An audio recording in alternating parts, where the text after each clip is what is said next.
ततो नु जायते शंका ब्रजनाथ तवात्मज।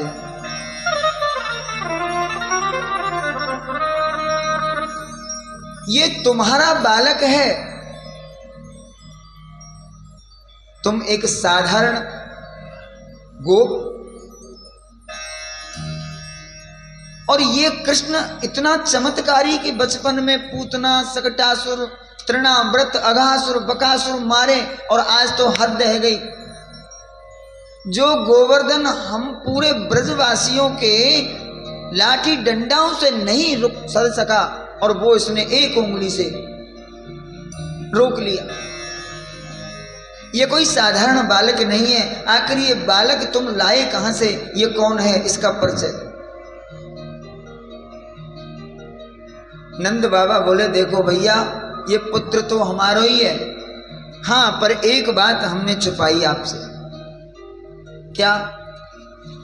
बोले बात हमने छुपाई, हमारे लाला को नामकरण संस्कार भयो, आपको नहीं पता। अच्छा, बोले हाँ, कब भयो?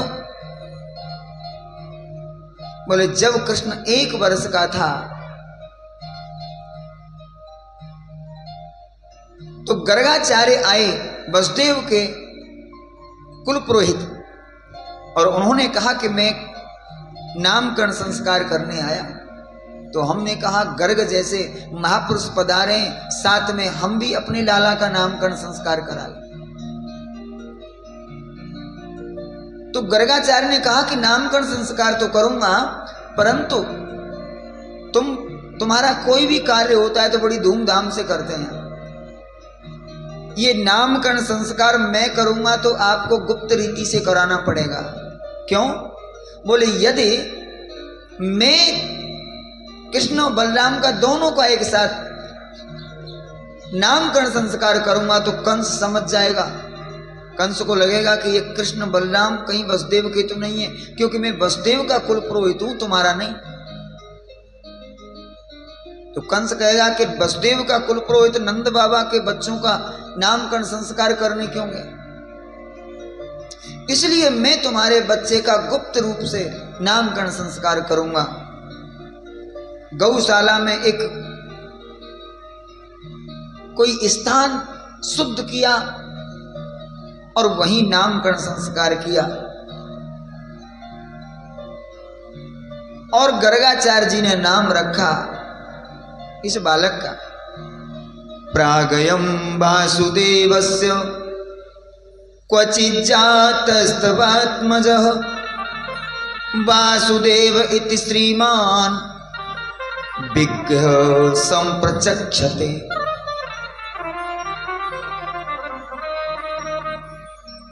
गर्गाचार्य ने कहा, हे नंद, तुम्हारा ये बालक कृष्ण पहले कभी वसुदेव के यहाँ इसका जन्म हो चुका है, इसलिए जो तत्वदर्शी लोग हैं इसका नाम, इसे वासुदेव के नाम से पुकारेंगे। इसका नाम है वासुदेव।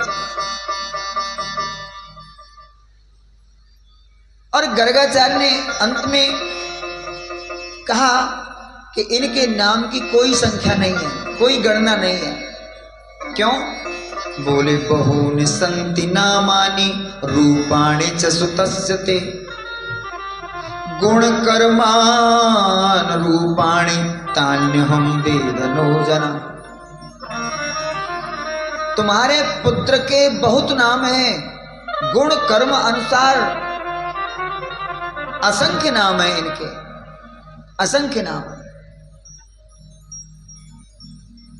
भगवान के नामों की कोई गणना नहीं हो सकती, क्योंकि भगवान के असंख्य नाम हैं। हाँ, ये अलग बात है कि हम मान लेते हैं कि भगवान के 1000 नाम हैं, तो गोपाल सहस्रनाम, विष्णु सहस्रनाम, लेकिन ये तो एक हम जैसे सामान्य लोगों के पाठ करने के लिए एक विधान दिया।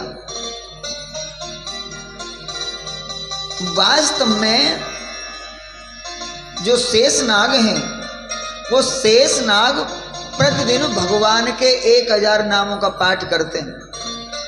और जो नाम आज वो पाठ बोल देते हैं मुंह से, वो कल नहीं बोलते।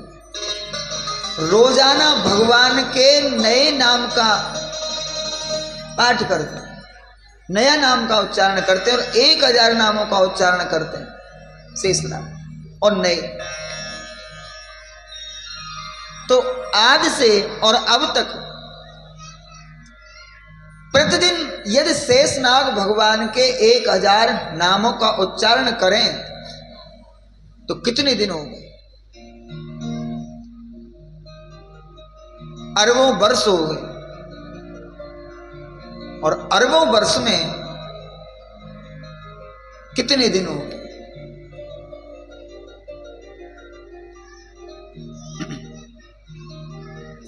सृष्टि से अभी तक कितने वर्ष व्यतीत हुए?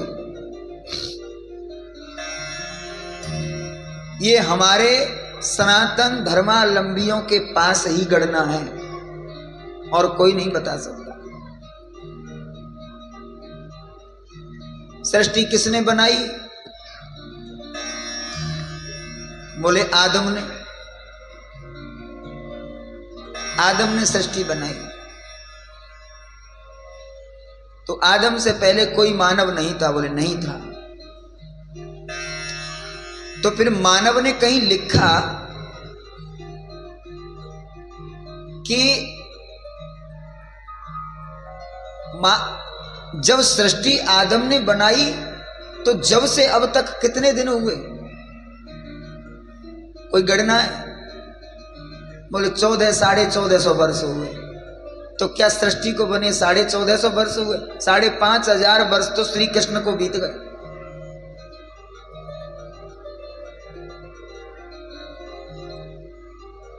पूछो सृष्टि किसने बनाई? तो बोलेंगे यीशु ने बनाई। यीशु से पहले कोई मानव नहीं था। तो फिर यीशु ने जब सृष्टि बनाई तो जब से अब तक कितने दिन हुए? बोले 2000 वर्ष हुए। ये तो अब सभी जो सन चल रहा है 2024। और इससे पहले तो बुद्ध हुए, बुद्ध भगवान हुए।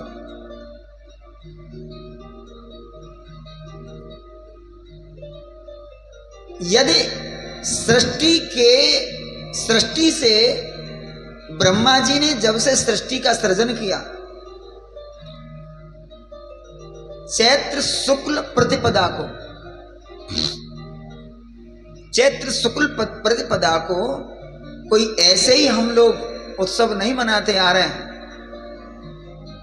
वो इस भारतवर्ष का नहीं, विश्व का, असंख्य ब्रह्मांडों का, सारी सृष्टि का नया वर्ष है चैत्र शुक्ल प्रतिपदा। और हम सबको उसी दिन नया साल का उत्सव मनाना चाहिए। आजकल 31 अगस्त की रात को 12 बजे से मैसेज शुरू हो जाते हैं फोन। 31 दिसंबर मैसेज शुरू हो जाते हैं, बधाई हो नए साल की।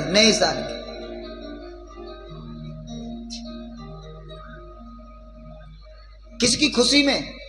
बोले इस दिन हमारे सनातन के विरोध में, यानी सनातन से कटकर, सनातन से टूटकर हमारे ही भाइयों ने एक ग्रुप बनाया और उस ग्रुप को सनातन के विरोध में खड़ा किया 1 जनवरी को। इस खुशी में हम नया साल मनाते हैं 1 जनवरी। हमसे बड़ा मूर्ख इस संसार में नहीं मिलेगा।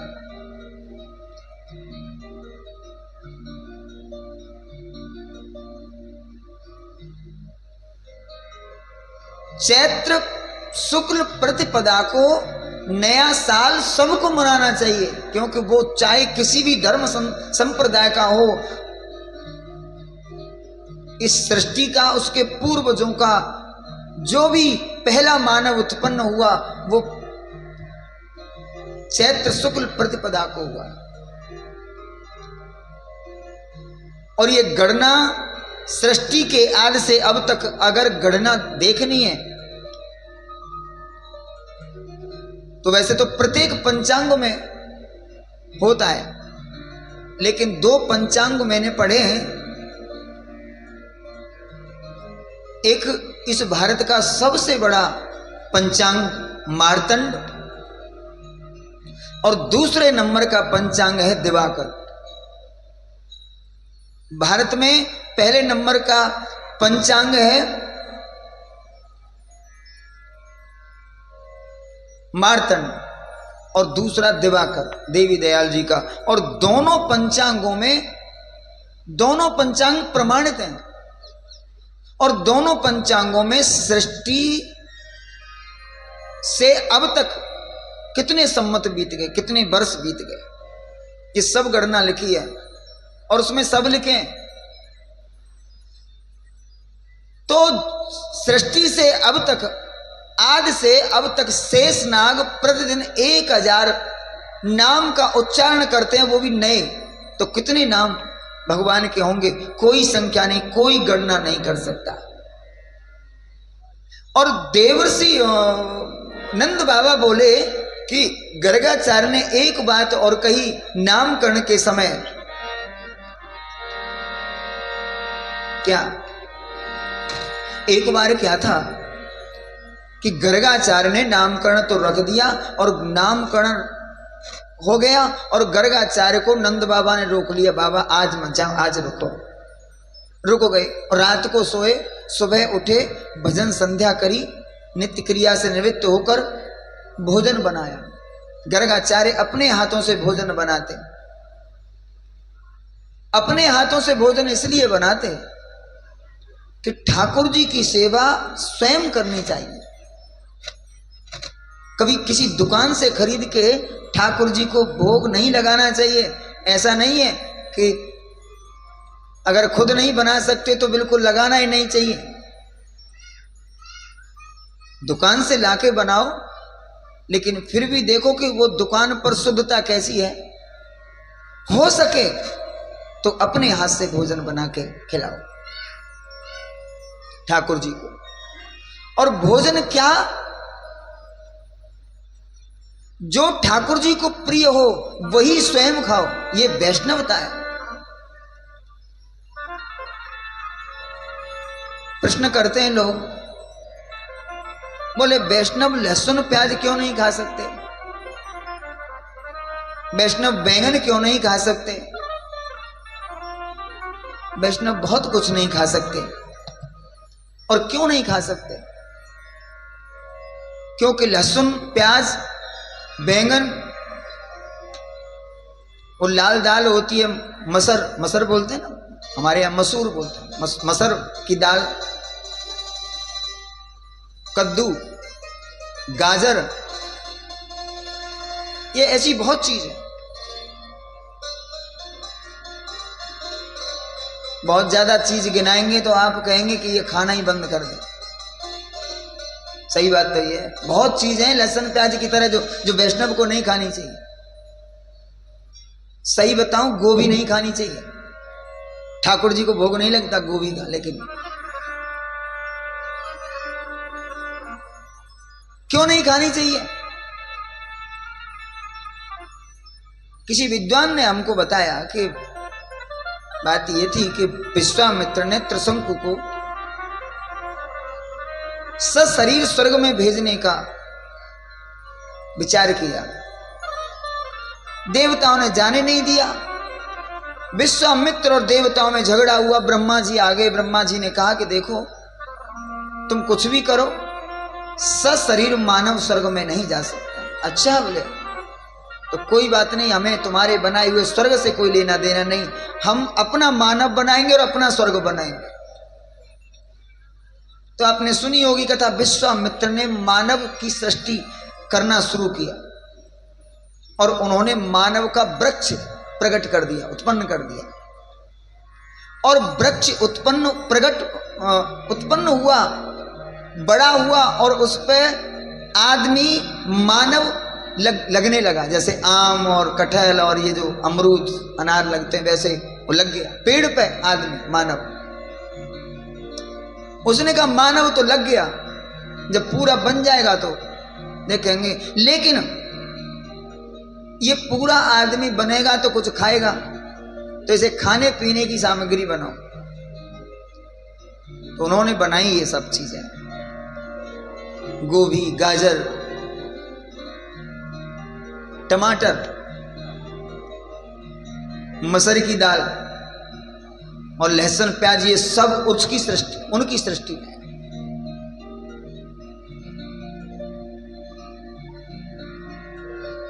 ये सब विश्वामित्र की सृष्टि में है। और जब ये बन के तैयार हो गया और ब्रह्मा जी ने देखा, तो ब्रह्मा जी आए विश्वामित्र से बोले ये बंद करो। नहीं करो, नहीं करूंगा। क्यों?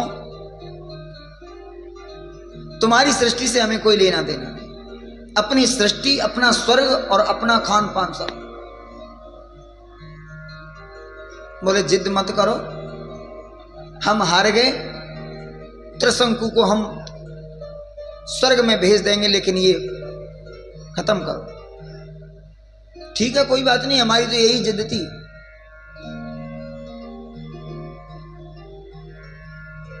ब्रह्मा जी बोले ये तुम्हारा जो बनाया हुआ है ना सृष्टि, ये सब सृष्टि बेकार है तुम्हारी। बोले क्यों? कि जो भी तुमने खाने पीने की वस्तु बनाई है, ये इसमें से किसी वस्तु का भोग ठाकुर जी को नहीं लग सकता। ठीक है, ठाकुर जी को नहीं लग सकता। क्यों नहीं लग सकता? ये अशुद्ध है। विश्वामित्र ने कहा कि कोई वस्तु तो हो जो ठाकुर जी ग्रहण करें। तो ब्रह्मा जी ने कहा कि तुम्हारी सृष्टि की एक चीज है और वो है ये मानव। तो मानव तो पूरा बना नहीं था, वो था नारियल। बोले किसी भी शुभ काम में, कथा हो, चाहे विवाह हो, चाहे हवन हो या यज्ञ हो, छोटी से छोटी, बड़ी से बड़ी पूजा,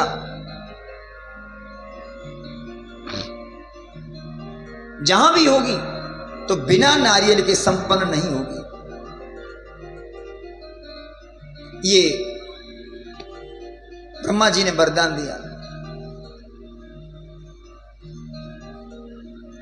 तो ये चीज तो खानी नहीं चाहिए, ठाकुर जी को भोग नहीं लगाना चाहिए। और जो ठाकुर जी को भोग नहीं लगा सकते, उस वस्तु को हम नहीं खा सकते, हमको नहीं खानी चाहिए। इसलिए ठाकुर जी को क्या प्रिय है? बोले ठाकुर जी को प्रिय है भात। तो गर्गाचार्य ने खीर बनाई और खीर बना के तुलसी दल छोड़ा, और तुलसी दल छोड़ के भोग लगाया। त्वदीयं वस्तु गोविंद तुभ्यमेव समर्पये।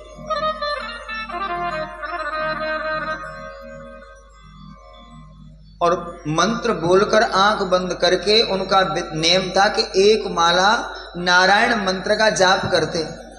और आंख बंद करके जैसे ही उन्होंने नारायण मंत्र का जाप शुरू किया,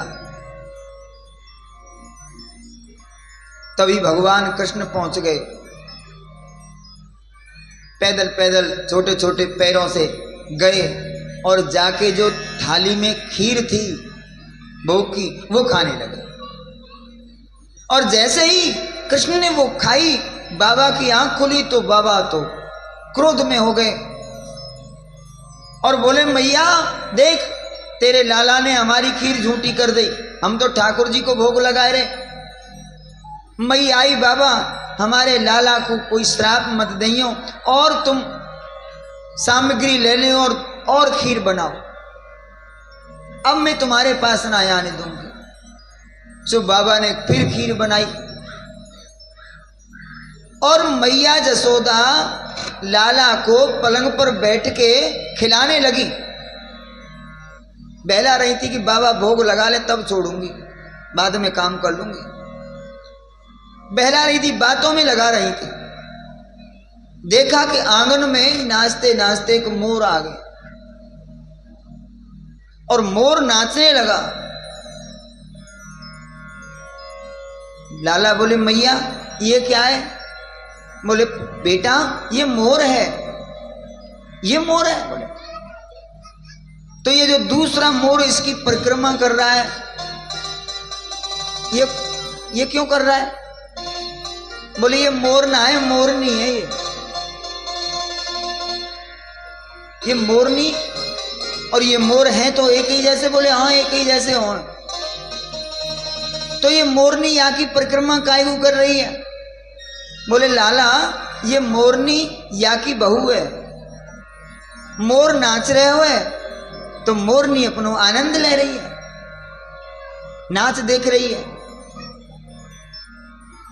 ये मोर की बहू है? बोले हाँ। ये बहू कहाँ होए मैया? बोले बहू देख, दो चार उदाहरण दिए दे, फलाने की बहू, फलाने की बहू, फलानी ढिकाने की बहू, ढिकानी बताई। और बोले देख तेरे बाबा की बहू में। अच्छा बोले हाँ, तो फिर मेरी बहू कहाँ है? लाला अभी तेरो ब्याह ना है भयो, पहले तेरो ब्याह होएगो तब बहू आवेगी ना। अब तो लाला बिचर गए। बोले अब मेरो ब्याह कराओ, मेरो ब्याह कराओ। अब रोवे लगे, मैया समझावे लगी लाला देख अभी तू छोटो है, जब बड़ो होएगो तो तेरो ब्याह है जाएगो। लाला बोले मैं तो बड़ो है गयो, अभी ना भयो, तू बड़ो ना भयो। बोले देख सब पलंग पे खड़े है के और एड़ी उचका दे ऊपर, देख कितनो बड़ो है गयो, अब मेरो ब्याह करो। मैया बोली कैसे समझाऊं? मैया ने कहा लाला अभी तू बड़ो ना है भयो, अगर बड़ो है जाएगो तो तू नाचवे लग जाएगो, नाचनो आवे। बोले मोर से वो अच्छो नाचो। जो भगवान नाचने लगे, नाचे नंदलाल नचावे हर की मैया, नाचे नंदलाल नचावे हर की मैया, नाचे नंदलाल नचावे हर की मैया, नचावे हर की मैया, नचावे हर की मैया, नचावे हर की मैया, नचावे हर की मैया, नचावे हर की मैया, नचावे हर की। नाचे नंदलाल नचावे हर की मैया, नाचे नंदलाल नचावे हर की मैया, नाचे नंदलाल नचावे हर की मैया, नाचे नंदलाल नचावे हर की मैया। जय हो।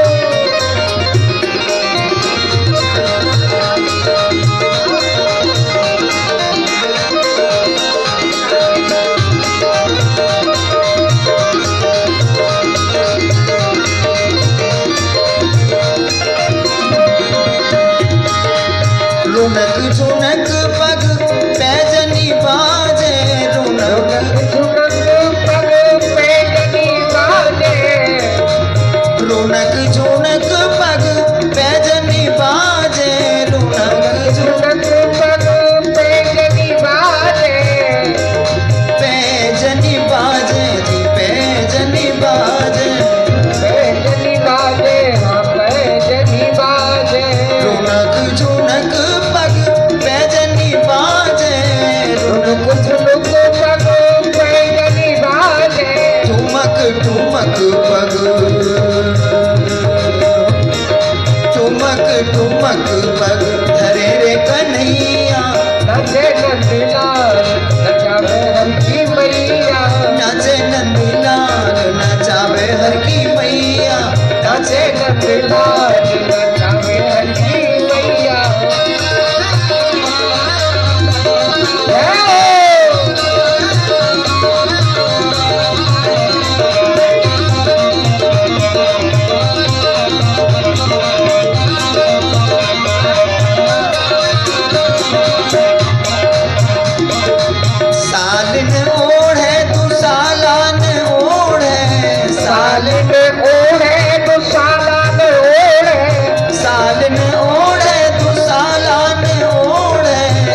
के बिहारी लाल।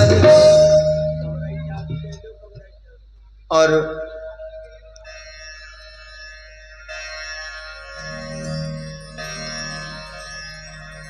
इसी तरह खेलते खेलते और भगवान को नींद आ गई, भगवान सो गए। और भगवान को नींद आ गई तो मैया ने देखा लाला सो गए, अच्छो है, तो मैया सो गई। पास में कोई एक को नींद आ जाए तो दूसरे को खुद ब खुद आने लगती। मैया को भी आंखों में थोड़ा आलस आ गया, नींद आ गई और मैया सो गई। और गर्गाचार्य जी का भोग लगाना प्रारंभ हुआ। थाली में तुलसी दल छोड़ा, खीर में मंत्र बोला और आंख बंद करके वही नारायण मंत्र का जाप शुरू हुआ। और भगवान जगे और भगवान जगकर गर्गाचार्य के पास पहुंचे और थाली में खीर में हाथ से खीर लेके खाने लगे। गर्गाचार्य की आंख खुली और गर्गाचार्य जी ने देखा, बोले ये तो फिर आ गए, फिर क्रोध। भगवान बोले पहले तो बुलाता है और जब खाने आता हूं तो खाने नहीं देता, अजीब आदमी। भगवान ने अपना विराट रूप धारण कर किया, चतुर्भुज रूप में प्रकट हुए भगवान। गर्गाचार्य ने दर्शन किए, चरण पकड़ लिए। महाराज, जानते हुए भी मैं आपको नहीं पहचान सका, कैसी विडंबना है, कैसी माया है आपकी। भगवान बोले अब तो भोग लग गया। गर्गाचार्य बोले नहीं, तो बोले आज से मैं इस चतुर्भुज रूप को कभी भोग नहीं लगाऊंगा। अब तो मैं उसी बाल रूप को भोग लगाऊंगा, उस बाल रूप का ही ध्यान करूंगा। वो बाल रूप इस चतुर्भुज रूप से तो कई गुना अच्छा है।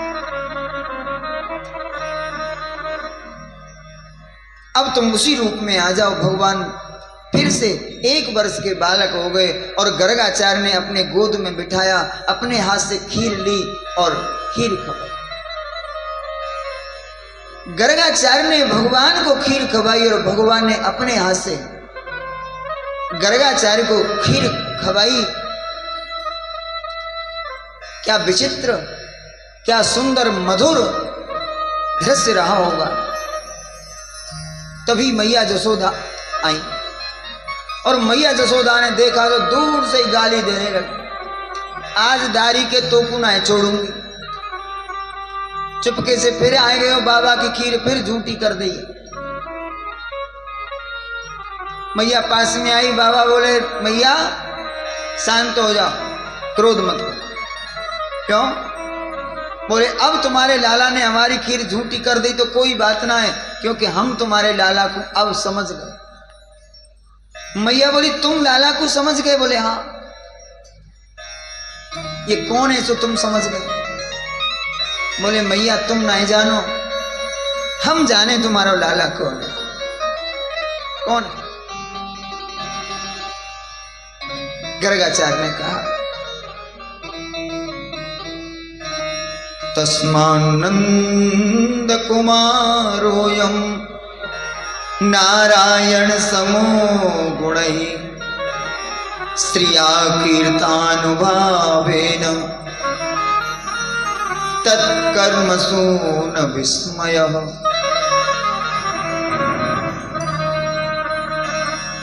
हे माता, तुम्हारा जो कुमार है कृष्ण है, ऐसा ही हमारा नारायण है। इस नारायण में और हमारे लाला में, तुम्हारे लाला में कोई भेद नहीं, ये पहचान। क्यों? बोले गर्गाचार्य तो कहना चाहते थे कि तुम्हारा लाला ही नारायण, हमारा नारायण ही तुम्हारा लाला बन के आया, कहना चाहते। परंतु भगवान की तरफ गर्गाचार्य जी ने देखा और भगवान ने खिल से हंसते हुए इशारे में कह दिया, बोलो हमारी तुम्हारी बात अंदर ही रहे। मैया को पता चल गया तो फिर ये लाड नहीं लड़ाएगी। जो वात्सल्य प्रेम मुझे चाहिए वो वात्सल्य प्रेम नहीं मिलेगा। फिर तो मैया दूर से ही धूप बत्ती अगरबत्ती दीप लगा के आरती करेगी। झूठ मूठ को भोग लगा के मुझे माता का वात्सल्य चाहिए। गर्गाचार्य ने कहा मैया तुम्हारे लाला के ही जैसा मेरा नारायण है, कोई अंतर नहीं। अच्छा, लाला के जैसा नारायण है या नारायण के जैसा लाला है, कोई अंतर तो नहीं है। लेकिन यदि कहें कि नारायण के जैसा लाला है तो नारायण बड़े हो गए और लाला छोटे हो गए, क्योंकि जिसकी उपमा दी जाती है वो बड़ा होता है और जिसको दी जाती है वो छोटा होता है। इसलिए कहा कि तुम्हारे लाला के जैसा हमारा नारायण। क्यों? बोले नारायण से 4 कला भगवान कृष्ण आगे। कौन सी? रूप माधुरी, वेणु माधुरी, लीला माधुरी और प्रेम माधुरी। नंबर 1 वेणु माधुरी। श्री कृष्ण मुरली बजाते हैं और नारायण शंख, और शंख की ध्वनि इतनी मधुर नहीं होती जितनी बंसी की होती है। बंसी प्रेम जगाती है, शंख सिर्फ ज्ञान का प्रतीक है, लेकिन बंसी प्रेम का प्रतीक है। और वही प्रेम जब चरमोत्कृष्ट सीमा पर जाता है तो भक्ति प्रकट हो जाती है। और भक्ति प्रकट होने के बाद ज्ञान तो मिलना ही है।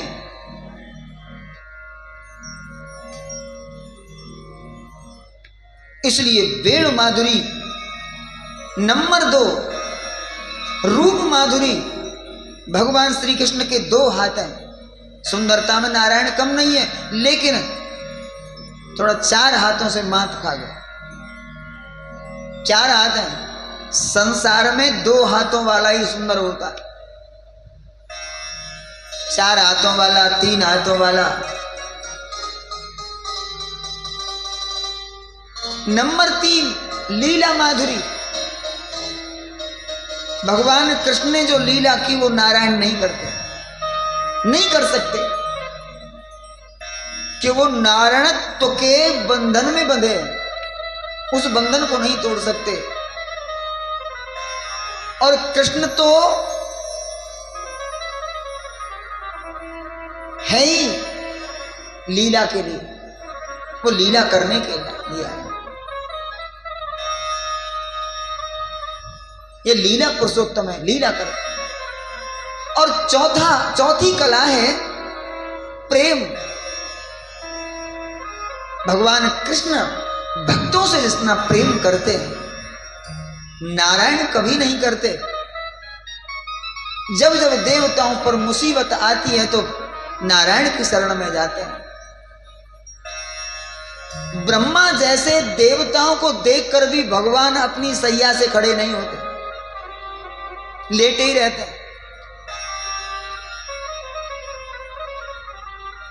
और लक्ष्मी जी पैर दबाती रहती है और लेटे लेटे ही अहंकार, मानो अहंकार में लेटे लेटे हाँ बोलो क्या परेशानी। लेकिन भगवान ऐसे लोगों को भी गले से लगाते हैं जो कई कई दिन तो नहाते नहीं। ये प्रेम है।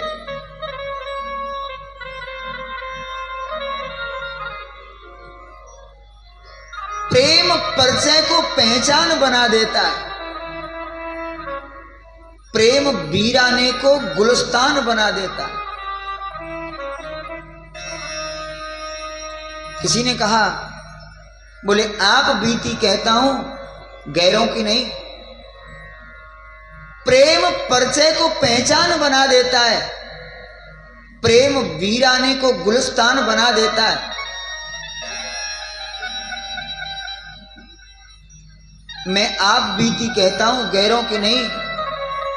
प्रेम इंसान को भगवान बना देता।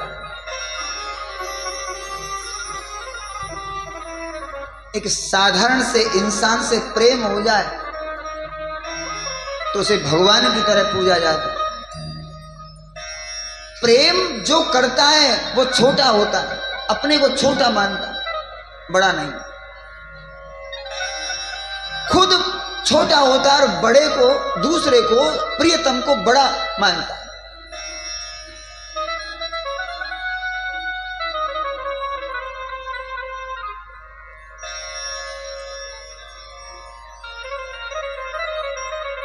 प्रेम में ये वाजिब है कि सब कुछ फिदा कर दे। प्रेम अर्पण करने को कहता है कि सब कुछ अर्पण कर दो हम जिससे प्रेम कर रहे हैं। प्रेम की व्याख्या और भगवान की व्याख्या करना एक समान है। प्रेम की व्याख्या बड़ी गहन है और प्रेम और भगवान में कोई अंतर नहीं है।